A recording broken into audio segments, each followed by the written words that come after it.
आज हम बनाने वाले हैं मसाले की तुरई। तो सबसे पहले मैं तुरई को छील कर कट कर लूंगी और अच्छे से वॉश कर लूंगी। फिर मैं तेल गरम करके उसमें लहसुन, प्याज और सौंफ, धनिया पीस कर डाल दूंगी और इसे अच्छे से भून लूंगी।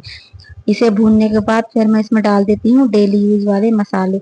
इसको मैं अच्छे से खूब भून लूंगी। जब मसाला तेल छोड़ जाएगा तो उसके बाद मैं डाल देती हूँ इसमें तुरई।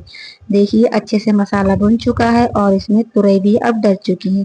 अब मैं इसमें डाल देती हूँ थोड़ा पानी, क्योंकि मुझे तुरई में थोड़ी तरी रखनी थी, और जो खुश्क बनाना चाहता है वो पानी ना भी डाले। ये देखिए मेरी तुरई बनकर रेडी हो चुकी है। कैसी